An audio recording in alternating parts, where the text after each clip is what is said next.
Hey world, Good morning. Compass Town Hall. Yes, here we are again, getting Good together, to see you guys. chatting. Whenever we turn on our feed, I always look over and see my messy desk, which, believe it or not, that's it cleaned, which is sad to say, but that is it's cleaned. So I apologize. Oh, you can even see my computer bag. Oh, oopsie. Okay. So Oh no, Sadie has a computer bag. I do. I have a computer bag. Don't tell anybody. And I have lots of mugs. And I have a bottle of wine by me. That's just in case. Just in case. In case I have a bad day. We're just gonna. No, it was in a basket, and I just haven't ever taken it home. Here. I just haven't. If you know Marty and Mimi Mosley, tell them they're welcome for the free advertising. So yeah. It's 5 o'clock somewhere, right? I mean, should we just bust this out? It's a cab. Ooh, 2014. Yeah. I know. We should probably take it home. It got put in a gift basket and delivered to me, and I just put it on my desk. Because what else do you do with wine but throw it on your desk? And leave it at work for 6 months, you know. It looks good on a desk. So. Someday you might want to give everybody a tour of all the knickknacks. You've got quite a collection. I do have a It's a memento city collection. back there. It is. You know, I mean, right over here over my right shoulder, that was a wreath. There's a Holly made that for Holly me. made that. It's a golden little wreath of flowers that were made out of sheet music that she folded up, and It's beautiful. it's got a red H I love attached to it. We back in the day when we were a much smaller office, we would do Secret Santa, and she was my Secret Santa, and so she made that for me years ago, and I've kept it, and it goes with me, and it stays right there on my coat rack. On my coat rack, of course. You can't touch it, or else you get glitter on everything. Yeah. So it's kind of like it's a gift that gives you again and again and again every time you touch it. So we love it, Holly. Yeah, thank you. If you ever want to have some glitter about you, just go go rub up against my wreath. Right. Put it on your head. You'll glow for weeks. Actually, don't. People wonder where you were. Don't do that. Well, welcome. Glad to see you guys. We're kind of given. If you didn't know, this is us vamping. It is. You call it vamp. I call it charming. I call it being charming. And we're being charming. We're only charming for about 2.5 minutes, and then we get to work. That's right. That's all you get. You get 2 minutes of charm. Then we're doing a business. Then we have COVID to talk about. That's people. Right. Oh yeah. Well, anyway, so how you doing today, honey? I'm good. I'm really good. We have, as you can see outside, sunshine again, which is wonderful. We heard we were going to have rain for 5 to 7 days. And we had 1 day. 1 day. And I mean, it was pouring here. Oh my gosh, yeah. My gutters were overflowing on the sides because they were just coming down so fast. Funny little, so we make, kids walk the dogs, and we told our son, hey, it's raining today. You should walk the dogs. It's going to rain all day. Just walk the dogs. Go out in the rain and watch the. So he does, and it puts his raincoat on, and it is his hood. Pouring. I mean, the dog came back soaking wet. He came back soaking wet, and about 3 hours later. No, not even 3 hours later. It was about an hour later. He was still wet, sitting at the kitchen table, and I look out the window and I said, "Hey, son, the rain just stopped." I was like, "What?" He looks over. He glared at us. He was so mad because, like I said, we were like, it's not going to stop raining. You have to walk the dog. Get out there right now. Just walk the dog now. Get it over with. Yeah, he was drenched. He was pretty awesome. Very unhappy with us in our theory that he might as well just walk the dog now. Exactly. I don't know if as a parent I should enjoy the suffering of my children, but a little waterlogged, he dries up. It was pretty darn funny. Oh my gosh. All right, but now we will go ahead and get started. Enough charm. Enough charm. No more charm. That's all you get. That's all the charm you get. Wow. So yes, we're going to go ahead and get started. And like all town halls, we will begin with the fun topic of the year. Dun, dun, dun. Oh, COVID. Yay. COVID. It's 2020. Are you guys glad that 2020 is almost over? Oh my gosh, but I saw the funniest meme. I sent it to a couple here, and it's like this guy. I probably shouldn't share this one. But anyway, he's jumping up, and he has this little man swimsuit on, and he's jumping up super high, and he's like, yippee, 2020 is almost over. And then there's this German Shepherd jumping up jaws like this. That's clearly going about his cojones. About to go for the junk? And the meme says 2021. So it made me laugh so bad. That's so sad. I know. That's pretty awesome. So hopefully it's Did you send that to Mary? I haven't sent it to Mary. I sent it to Josh, but I didn't send it to Mary. Josh appreciates a good. Because if we had a producer, she'd have pulled that up before you were done telling the story.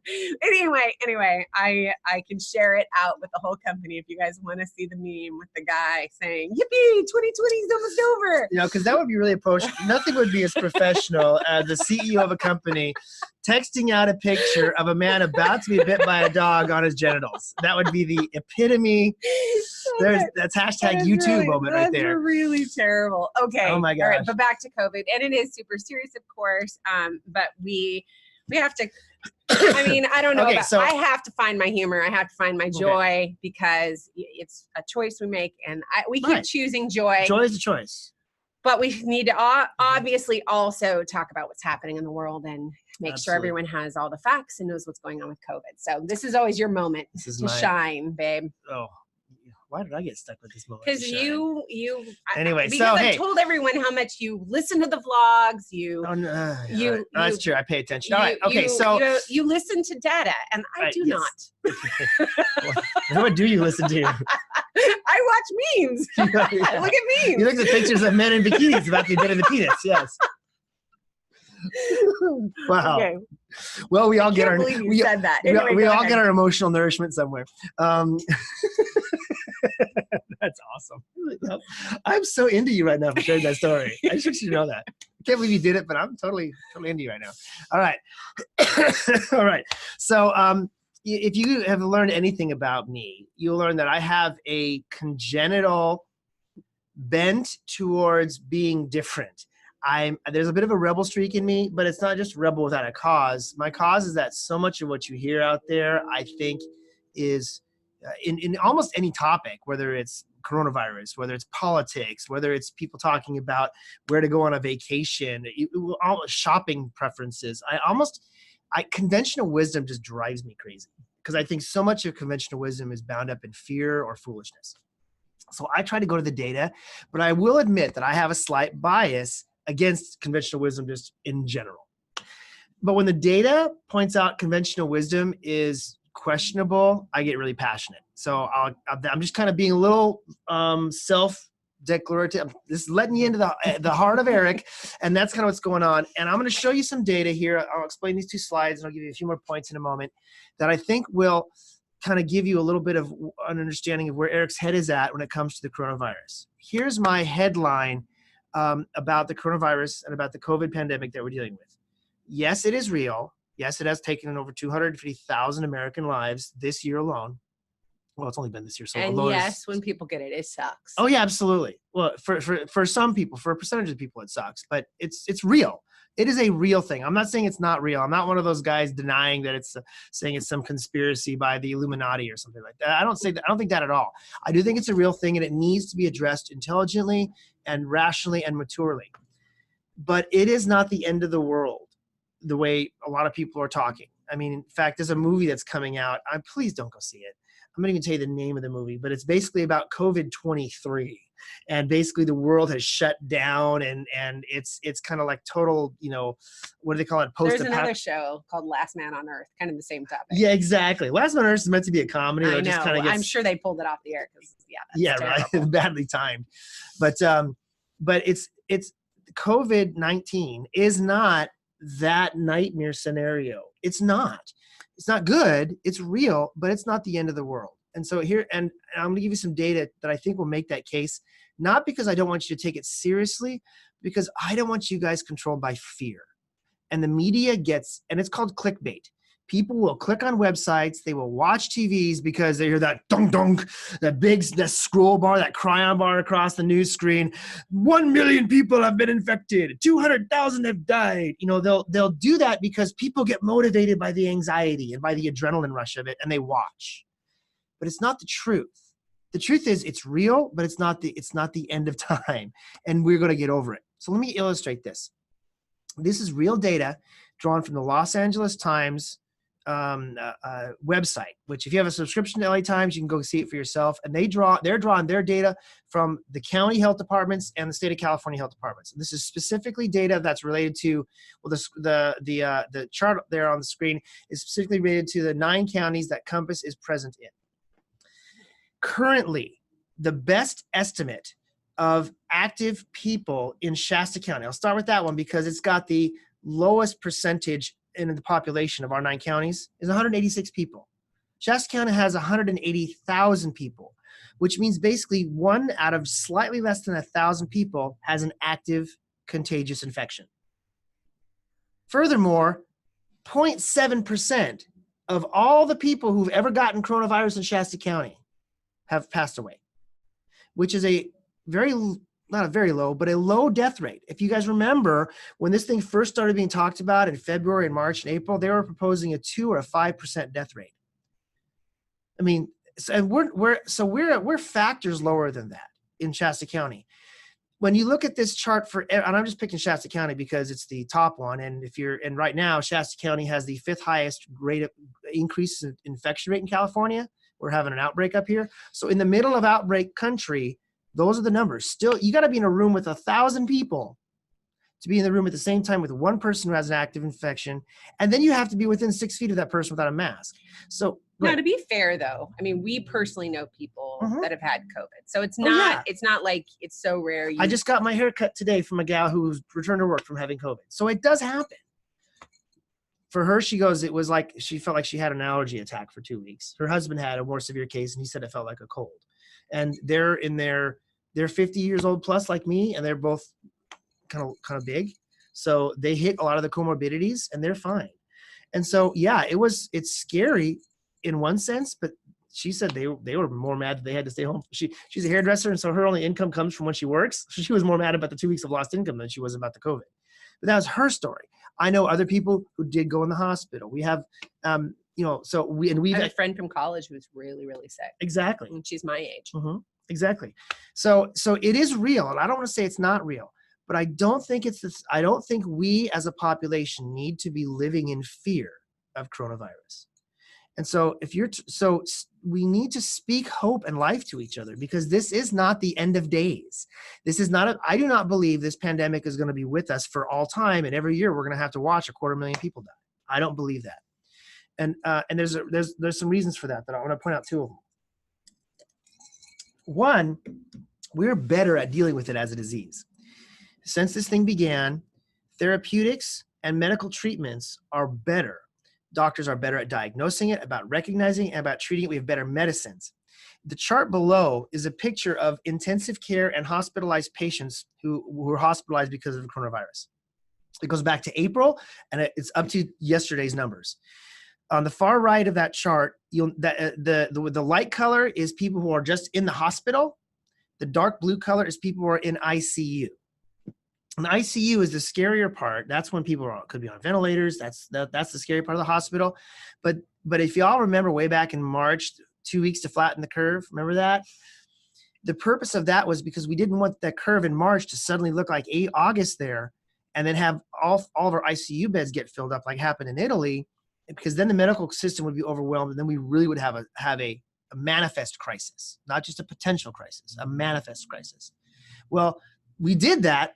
We've never in America has a single person who needed an ICU bed not gotten one, and never has a person who needed a ventilator not gotten a ventilator.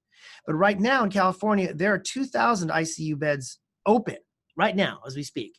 So there is plenty of medical supply to deal with those unfortunate folks who get it bad. The medical system, and we are doing a great job of treating patients who get it bad. So we're kind of winning this on the therapeutic front. And we're doing better at it than we did as a percentage of people who get it now than we did even back in the first part of this pandemic.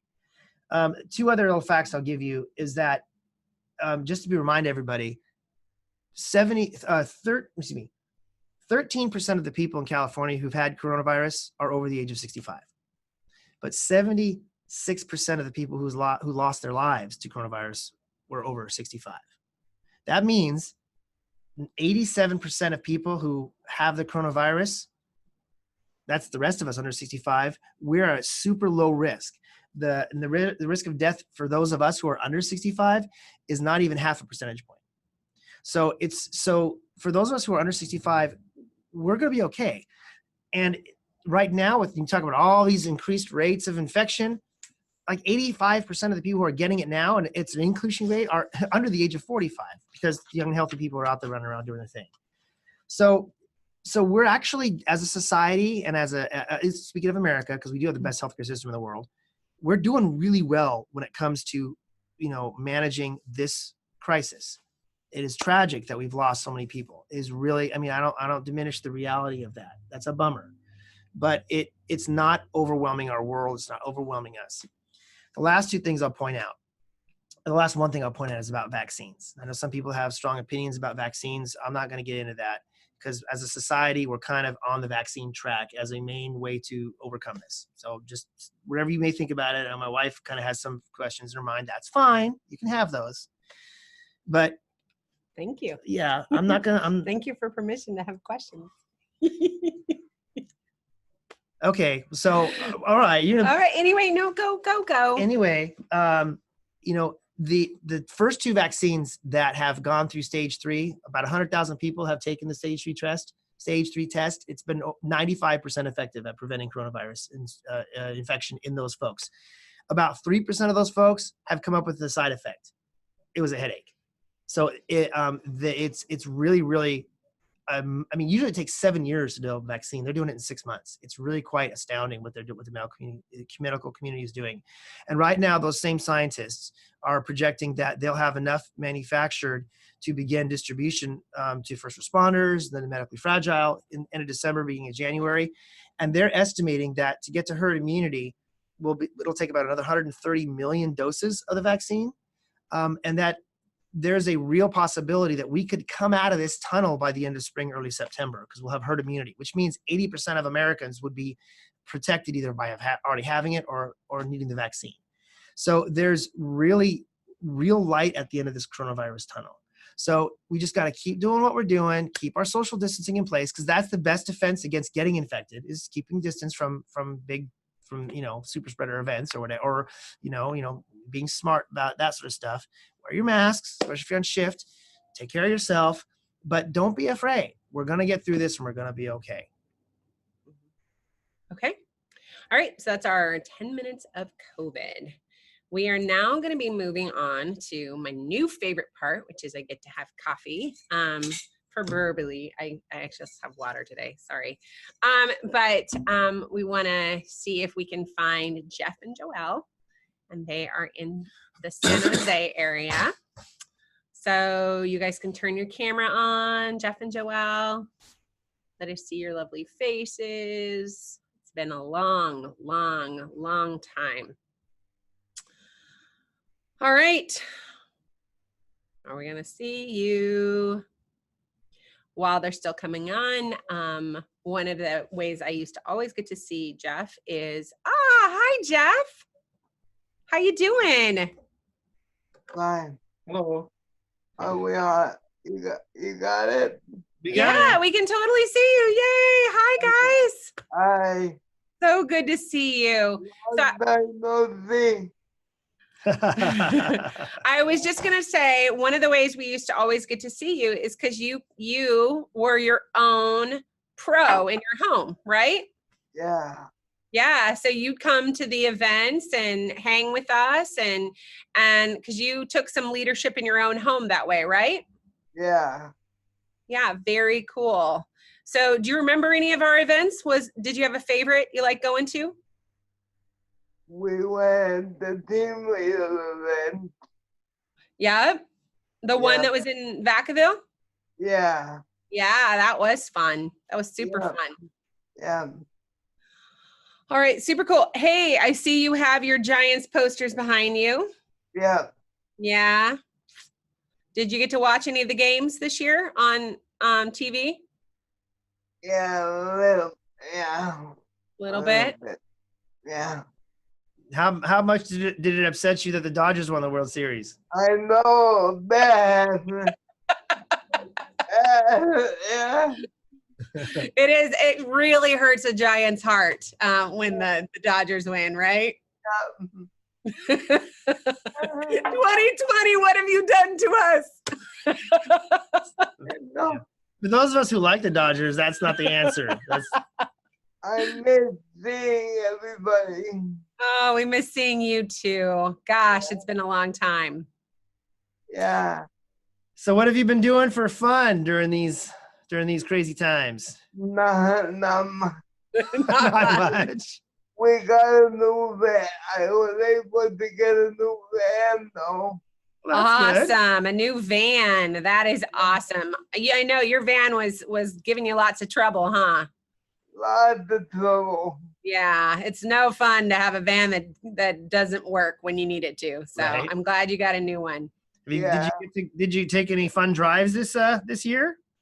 Not far away. Not far away. COVID. Yeah. You know what you'll need to do? I've heard a lot of people are going to do Christmas lights this year. You could always take your van and at least go see Christmas lights.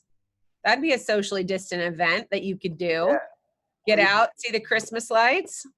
Yeah, we could drive around and Yeah, maybe even get a little hot cocoa that you can sip or something. Yeah.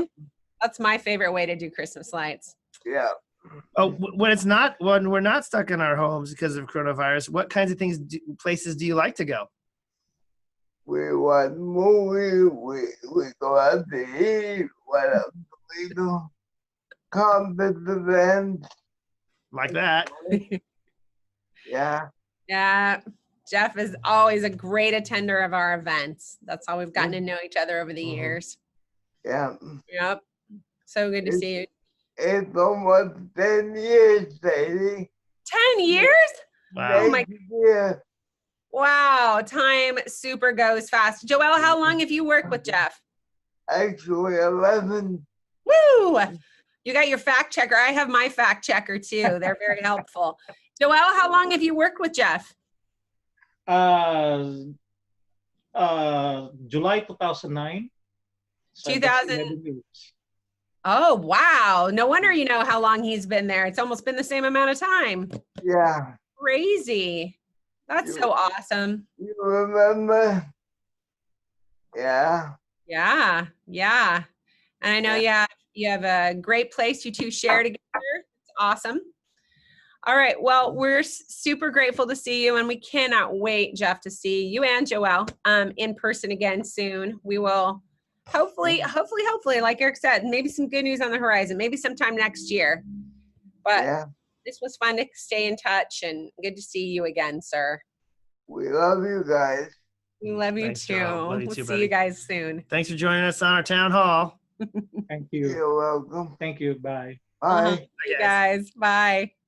Bye. Ah, that stuff makes me so happy. All right. So yes, that's Jeff.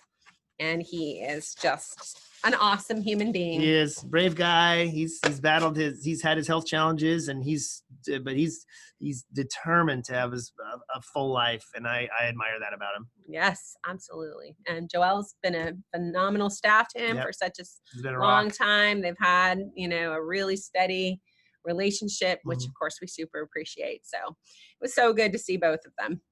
All right, so we're moving on. Although that was maybe my favorite news, we're going to just share a little bit of good news.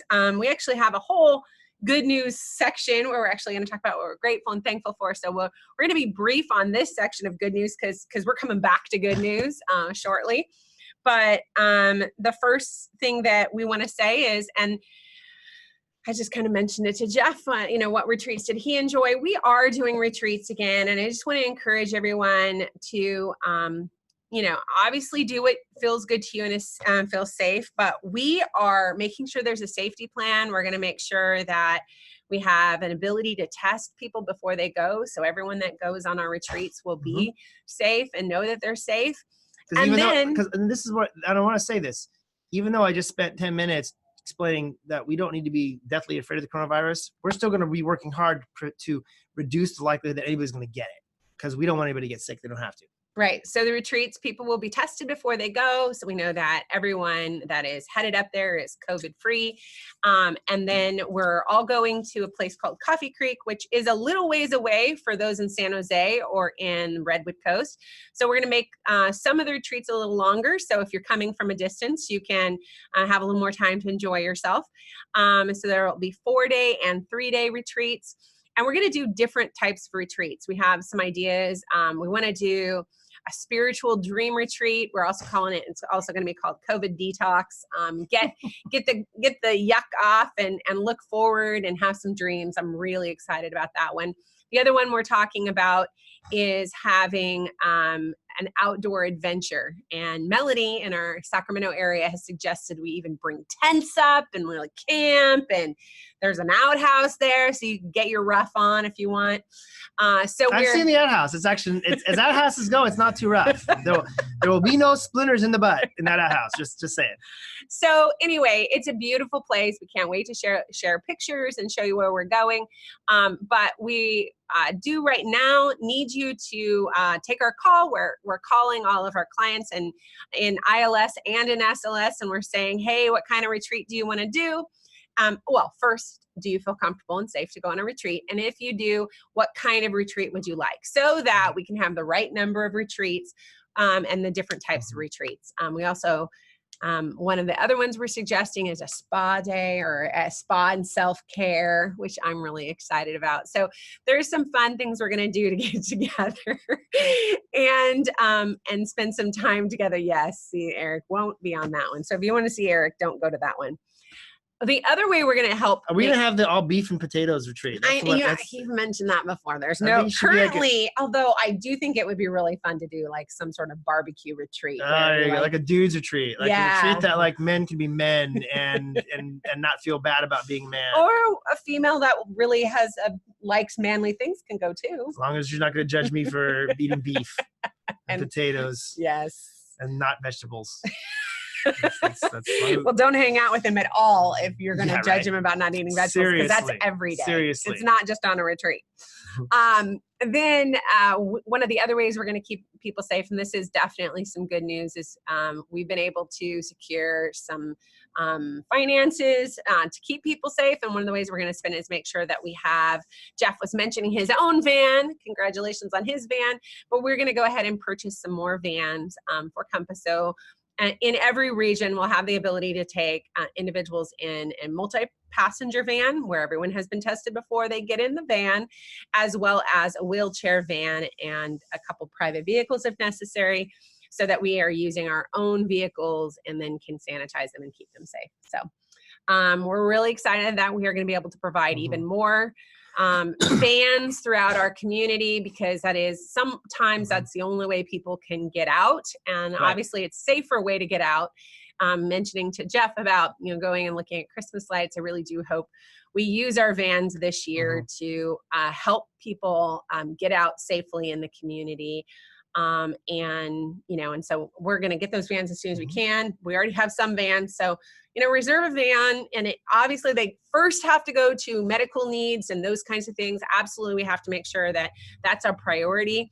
But I want to see them used. I want to see people get out. I want to see people be safe. I want to see people go look at Christmas lights, whatever you need to do to have a little bit of joy this season. So team, really encourage each other, really encourage our staff and our clients to attend one of these retreats. It's going to take a little bit of decision, a little bit of will for people to come out of their caves. And we need to encourage each other to re-enter the world in some capacity. And these are going to be a great step to that, because we're going to work really hard to make sure that these events are clean, are safe. We are going to address all that coronavirus stuff on the front end as best as anybody can. We've already mentioned this is an exclusive use place. We will only be the ones up there, so we kind of know that everyone that's up there is safe. And only Compass clients and staff will be attending these events. We're not going to open it up to anybody else, because we want to make sure that we have a good back contact history for folks, so that there's no other, we just want to minimize the risk as much as we can, but we've got to start coming out.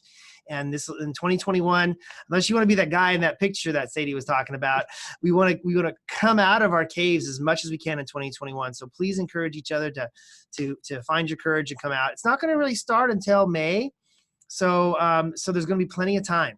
So they're going to be really amazing. Even the spa retreat is going to be amazing. All right. Do you have other good news you want to share? Oh yeah. Well, first of all, I gotta say it. We've only had 2.5% of Compass's population, staff and clients, test positive but lost nobody. Hallelujah to the coronavirus. And we really haven't even had anybody suffer with major illnesses. We've had some people get sick and their symptoms were no fun. And we got some people now who are still sick and recovering. But we've really, as a community, done well. Our circle model that we kind of rolled out back in March and April has been a tremendous help to us to prevent the spread of infection. Mm-hmm. So to me, that's good news. Every time I continue to see that low number, I'm grateful for that. Yeah.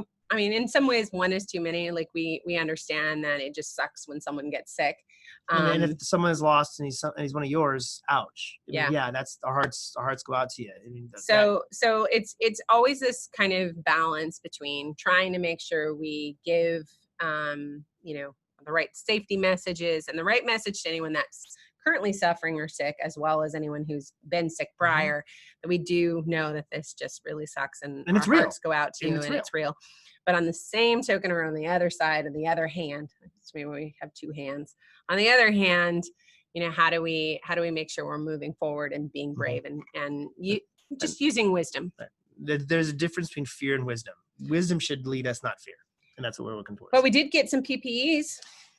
This is super cool. I don't know how much, if we're going into the whole story of it, but basically we received a donation of gloves, medical gloves, surgical gloves, over $100,000 worth of gloves that were just donated to our organization. And Melanie, her contact was kind of the link to that. And so thank you for that. And we're super feel really blessed to have received that, because sometimes they're really hard to get your hands on, and they got super crazy expensive for a while. And so that felt really good. So thanks to Amazon helped us out, and they had something mismarked or something, and so they couldn't sell it. And so they looked to a list of individuals that are doing good things in the community, and Melanie had a contact there, and they knew about us and Options doing good things in the community. So we're super grateful, and we all have some new gloves, and you'll see the boxes. We have lots of them for a long time. Absolutely. Now they were only one size, so we'll still have to. They were larges, right? No, mediums. The mediums. Okay, so I'd be screwed because there's my banana hands, but most people fit in the medium. That's the most common size, and I think they were mismarked, right?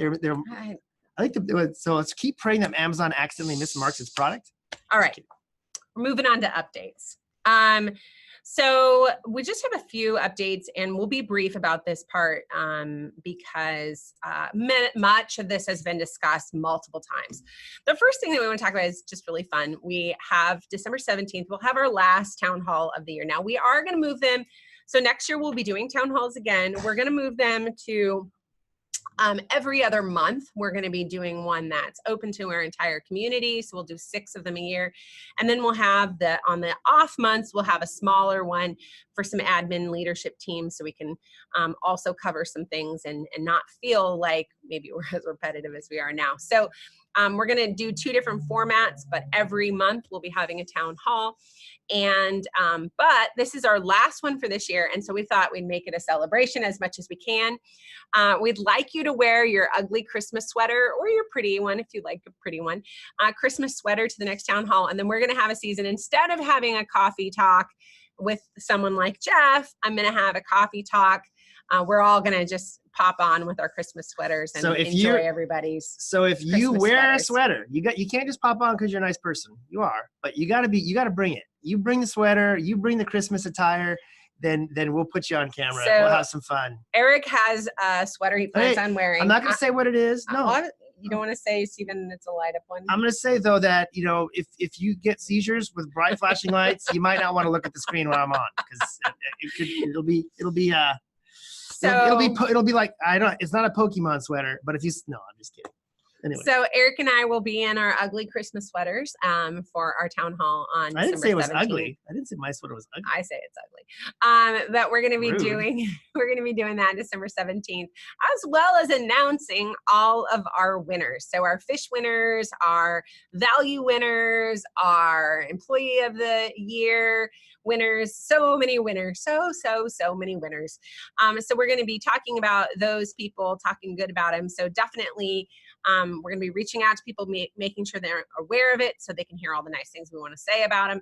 So we hope it to be a very full and festive town hall on December 17th. Also, speaking of festivities, of course, we have Christmas Palooza, and we have talked a lot about that. And I'm so grateful for all of my admin team that have worked so tirelessly to put this together. Everyone from our fiscal department, who is having to manage all the finances of this, because of course, we hoisted this upon them with very little notice, as well as, of course, our marketing department, who's also keeping things organized. And then, of course, all of our RMs and all of our CFs and all of our ILSMs who are doing the beautifully hard work of making sure everyone has a very special holiday season. So I just want to say thank you to each of you, and we look forward to seeing all the pictures and seeing all the fun at Christmas Palooza. Renaissance 2, just going to briefly mention it so we can head into the next topic.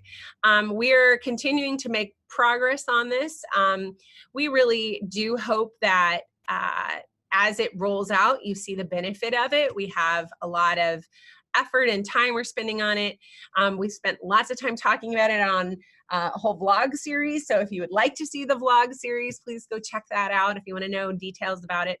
It's going to take us all of next year to roll out. So be patient with us, but it is an effort to provide more stability in our staffing, more compensation through bonuses and other pay structures to our field staff and to our CF department, as well as some better training and some more specific training to individuals. So we're looking forward to everything that our REN 2 has to offer, and we ask you to work with us as we work to make it work.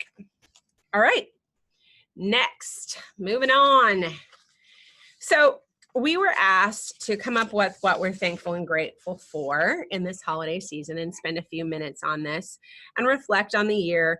What we've decided to do is we actually went month by month and decided we would kind of talk about one thing in each month that we are grateful and thankful for, and do some shout outs to our team in this holiday season. So we've got a top 10 grateful list, one for each month that we've had in 2020 so far. And we'll have a bonus one because November's not all the way over. But so we're going to just go month by month. So why get started, dear? Oh, I thought you were going to start. Okay. All right. So in January, first of all, of course, we're super grateful for the freedom we didn't even know we still had. All the different freedoms that we had to travel, to be together, to to hang out, to grocery shop without a mask on, all the things that the salad days. All the salad days. I do think sometimes just looking back and remembering that we just had really good times, and good times are still coming, is a really important part of our process. And so we do just take a minute to say that we're super grateful that we had time to travel and we had freedom of movement, and we got to see lots of you in January and in February, and we look forward to seeing you again.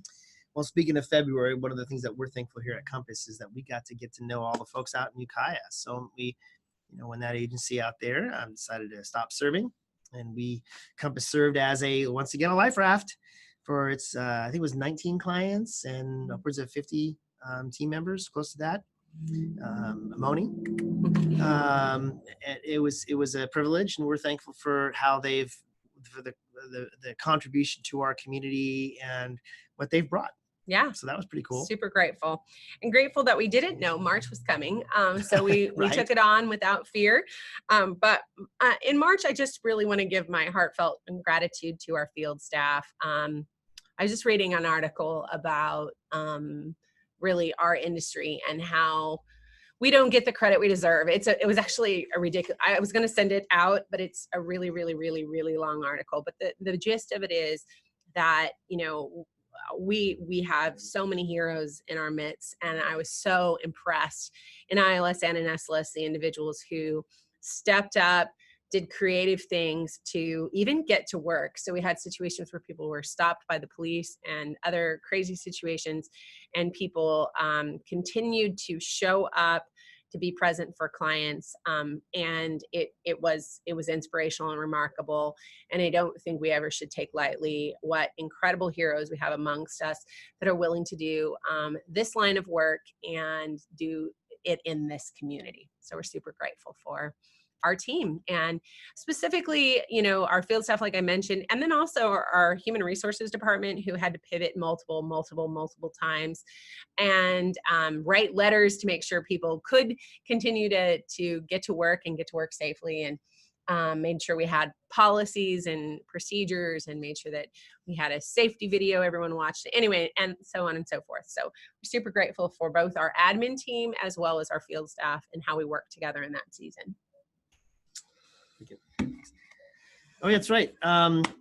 Well, and speaking of staff, that brings us to April. I really want to say thank you to all of y'all who rapidly pivoted. In April was when we started rolling out our new circle service design, and we did it in response to the fact that if we didn't kind of cluster up in little circles, when one person got affected in one circle, they could, in one home, infection could rapidly spread and hit a lot of people, and it's worked. That model, we've said our circles held many times, and whenever things looked sketchy, it was because the circles didn't hold, because it was a person who was moving between circles that tested positive. But I know that meant a lot of change for folks, and so I'm thankful that people made that change, had a good attitude about it. I'm thankful for our management team for executing that change with such passion and focus. It was one of the single biggest changes that we've ever made to our daily operation in SLS, and we did it in weeks, and it's been effective. So I'm thankful for that. I'm thankful for everybody who rolled with it. So in May, we want to say that we're grateful and thankful for everyone that participated in May Day. I had tears in my eyes multiple times during the day to see everyone, some ILS creativity with their care parades, and in SLS, the different activities people put together, as well as just the joy and even a few outside activities that were done so that everyone could come together and celebrate that, we're still here and we're still doing our best to be a community, even when it looks a little bit different. So we were super grateful. And of course, I'm very grateful for my marketing team, who had very short notice, hardly any notice, and pulled off that beautiful event. Hey, Options Sacramento, you were June. We're thankful for you. That was when we finally were able to start being present in Sacramento in the month of June. And it's been a joy walking with our Options team and getting to know them and watching them experience a lot of change, because, well, they're in our Compass community now, our sister agency. And what does Compass mean but change?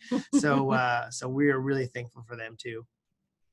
So in July, we're really grateful we were able to get together with some individuals on our strategic planning team and start to plot out and plan what happens after this pandemic. And one of the things that we focused on is that a lot of organizations, especially smaller organizations, are tired, and they've had a really rough season. And so we want to be able to provide rescue operations to individuals that find themselves in a situation where their agency's closing down.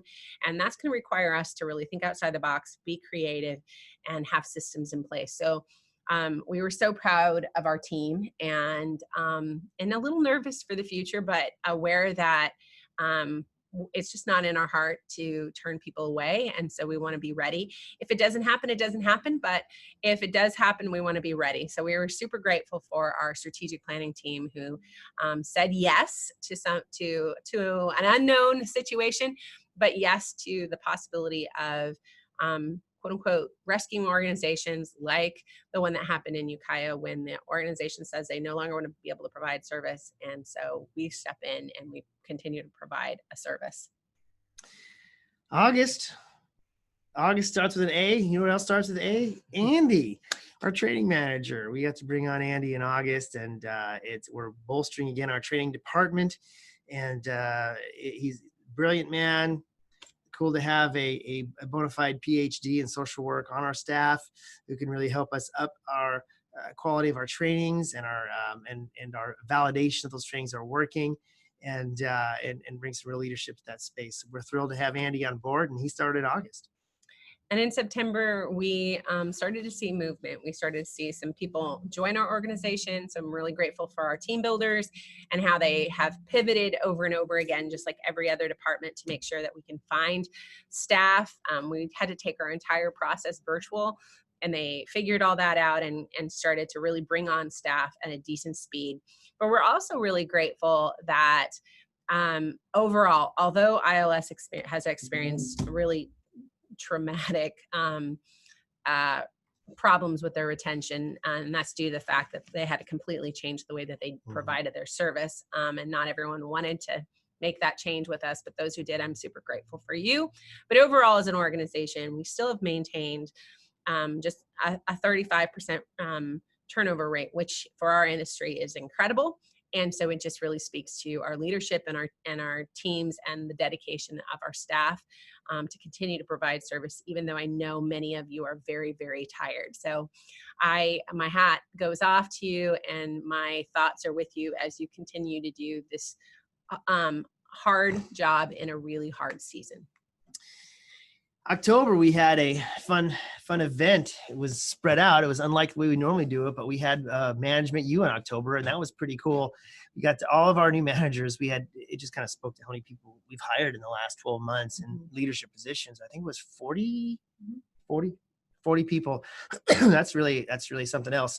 A lot of growth, a lot of new folks, and we're just super grateful for all of you. And we went from having it be a 1 week thing in person to a virtual training spread out over the entire month. And so thanks for all of you who did those trainings, different format for that. And glad that those of you who experienced the trainings were able to do just that and still get the training that is so important. Mm-hmm. All right, and our bonus one is just that I know this is a strange thing to be grateful for, but I attended the funeral of one of my first clients. I actually was her staff. I was her field staff for many years, and I just want to say thank you to everyone who took such good care of her. It was beautiful to be at her service and remember how incredible her life was and what a fighter she was. And I was so grateful to think of all the different staff. And really, we had a good, solid group of us that got to be present. Not all of us did get to be present because of the format.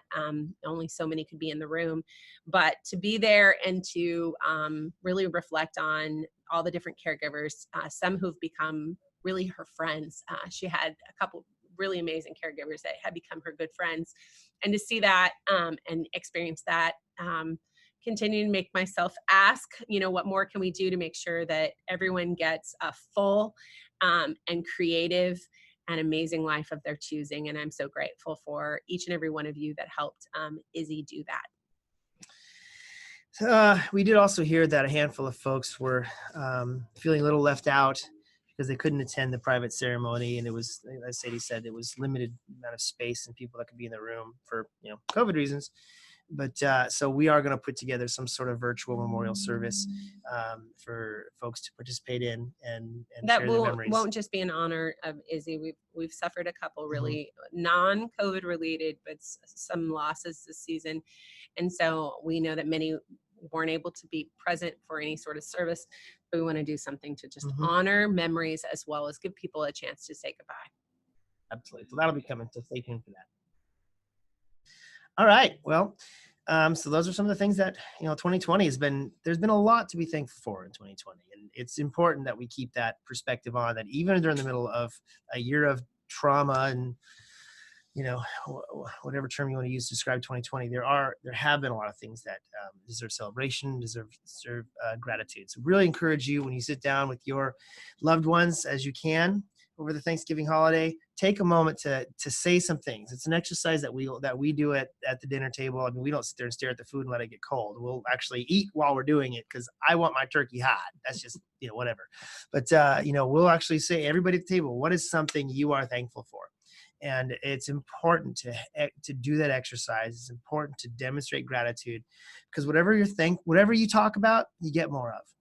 And whatever you declare Thanksgiving over, you're going to get more of that. So really encourage you to focus on the things that you can be thankful for as we wrap up this year. I always like to say you find what you're looking for. So if you're looking for these moments of gratitude and you're looking for things and you're saying them out loud, you tend to find them. So let's go ahead and keep saying what we're grateful for, because we'll go find it. All right. We did not have a lot of questions this time, which is fine and great. But so this won't take us very long. So if you have a question that you didn't get a chance to ask, go ahead and throw it in the chat, because we're going to be able to get to a couple questions on the chat. The first question we had was from, well, first of all, Linda. She just said that, speaking of gratitude, Linda, she's has gratitude that we're all being together and that we're here for you guys in this difficult time. And we're so grateful for you, Linda. Oh, okay, getting emotional again. Stan, he's wishing everyone a happy Thanksgiving in advance. Stay safe. Thanks, Stan. So good to hear from you as well in South Bay. All right, Tina, you're adorable. We love you. She says she has questions. She has questions. I have so many questions, but you didn't share what they were. But you did say that your teamwork is where it's at, and that we absolutely agree with you. So she also says she has the solutions. So if you have, maybe you guys have questions, just go to Tina. There you go. That woman will bring it to you. She will bring it to you too. I love Tina. All right. Michelle said, how does the Compass Bravo Bucks work for the clients when they're earned? So traditionally, we have a Bravo Buck event once a year in every region where our clients can come together, celebrate, and we get to celebrate them as well as spend Bravo Buck. Now, of course, we didn't have that opportunity. If things continue to progress and we're able to be together again next year, we'll do Bravo Buck auctions again. If they do not progress and we're not able to be together, we will come up with a virtual way to do Bravo Buck auction next year. But we really, really hope to be together. And so we'll be waiting until we are safe to be together if possible and have Bravo Buck auctions at the end of next year. Another question from Michelle was about comp coins. What do you get to do with these magical virtual comp coins? They're not Bitcoin. You can't go sell them on, you can't go trade them and, on the stock market. No, they are our own little private economy, and they are meant for us to say to our team, hey, thanks for doing a good job. And what you can spend them on is a number of things. If you go to the compasslovesyou.com website, you can see the store, the Clue, CLU, the Clue store, as we call it. And there'll be all kinds of things on there. There'll be Compass swag. Do we have mugs on there this year? That's a surprise. Did I blow a surprise, Mary? A little bit, sorry. But so there'll be some goodies. And, one of the things that we see that a lot of people do oftentimes is they kind of hoard their comp coins all year, because then they'll go to the Compass Loves You gift card store and they'll buy gift cards for, I don't know, Amazon, Walmart, I don't know, but all kinds of places like that. We'll be sending out gift cards. People may use those as stocking stuffers for loved ones, or what have you. Or go buy presents with it. Exactly. So we usually see quite a wave of comp coins getting cashed in at the end of the year. And that's cool. One of the things to remind everyone, though, this year we are updating and revamping our Compass Loves You website. So your last day to get comp coins is December 17th. To use your comp coins. Spend them on Compass Loves You. It will be up again in the new year, but we are going to take it down for a little while to switch it over to a new platform. Exactly. And so if you have comp coins, please go ahead and spend them before December 7th. The store will be closed after that. And Sally, there will be no exceptions to that, because we have to do it technologically. Yep. All right. And then Greg in the South Bay asked, how did Compass get started? And Greg, your questions are always so fantastic. Compass got started back in 1996. So next year we'll be celebrating 25 years. If you've seen the calendar so far, it's probably my favorite calendar we've ever done. Oh, and most of you have not yet seen the calendar, but you'll be seeing it soon. And when you see the calendar, you're going to see it's really a scrapbook of Compass. And it is, I love it. I'm going to keep it forever and ever. In fact, I meant to ask Mary, I need to get a bunch of things. 1996, 1998, 2000. There's some amazing pictures in here, amazing memories. So we have been providing services for now 25 years. So I personally have been the CEO for 25 years. And I can't imagine doing anything else with my entire life. I feel so blessed to have this as my life. And We got started when I was 23, and we got started because, just as we were talking earlier, we needed a life raft. The organization I was working for said that they no longer wanted to provide the service from cost. They didn't think they could afford to continue to provide the service. I knew that a nimble organization, a creative organization, and a hardworking organization could figure it out. And so we started my own agency at the ripe age of 23 with my business partner, Joanne. Her picture is in the calendar. You'll see actually Joanne multiple times in the calendar. We still are very good friends. We have coffee once a month. I love her to death, and the Compass would not be here without her, but she's moved on. And so now it's just me and Eric doing this thing together. Eric joined in 2005. Well, we got married in 2001. So I joined in 2001. I'm a package deal with Compass. So Exactly. He's been at Compass since 2001 in Hi, spirit. Janelle. He's been in spirit since 2001, but he's been officially part of our team since 2005. All right. Those were the questions. Did we have any other questions? A couple comments and then a question. Susan says she'll take any memes you want to send her. Oh, Susan. Okay, Susan, I will. She wants the meme. I have another one about Elf on the Shelf this year, and it made me laugh too. Michelle said, thanks for being our heroes. Aww. And Cassandra's question, what leadership books have you read lately that have been helping you during this season? That's a great question. Well, while we're thinking about our other answer, I will say I listen to a lot of podcasts, which podcasts have a nice feature in that they're very relevant. They're like kind of current. They stay current because their podcasts are happening all the time. So I have a couple different podcasts I listen to. One of the ones I listen to is by a gentleman named Donald Miller. It's currently called StoryBrand, but he's changing the name to Business Made Simple.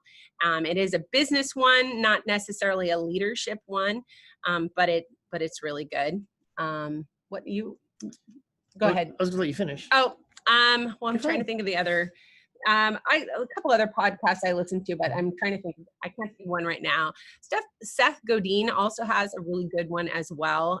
His is more about marketing and communication, but he also just has really good life tips and life hacks. He actually just recently wrote a book called, do you know what his book is called, Mary?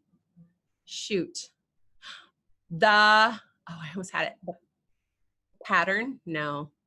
Anyway, he has a new book that I actually plan on listening to. So Seth Godin is on my list. Another book that's on my list, I haven't read this one yet, but I want to read Green Light by Matthew McConaughey. Yeah, it's not quite a memoir. Yeah, I was actually going to mention that. It's not quite a memoir of his life. It's just kind of like some of the things he's learned, coming from Texas and working in Hollywood. Because he's for Hollywood's culture, he's kind of countercultural. He doesn't like ascribe to some of the I'll just call it straight out, some of the weird values that you see in Hollywood. He really has had a tremendous career and learned some cool lessons. I got to hear an interview with him about the book. That was really cool. And so I didn't know you were going to mention that one, Sadie. That was one that I was going to mention. The other book that has had an impact on me recently is called The Motive. Patrick Lencioni's latest work.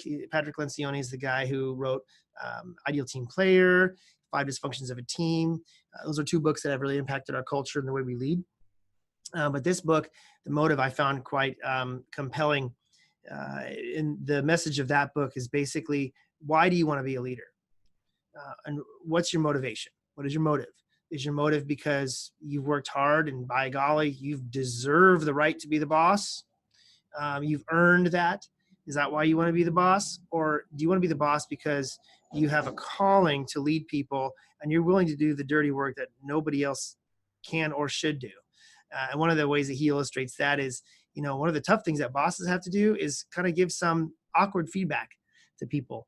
I remember one time I had a job and, well, I won't go into that detail. We don't have much time. We have a minute left. But the bottom line is what a boss does is works to build the culture of the team more than anything else. And sometimes that takes bravery and courage. And it's not about what you can get. It's what you give. It's how you influence other people, not what you get out of being the boss. And I found that book very compelling. So if you ascribe to leadership at Compass, if you want to grow and have influence and quote unquote be a boss, pick up The Motive by Patrick Lencioni. It'll give you something to think about. All right. Well, hopefully that was helpful, and we super enjoy your questions and spending some time with you. So thanks for listening to us this morning, and we look forward to Christmas letters in December. All right. Take care, guys. See you guys soon.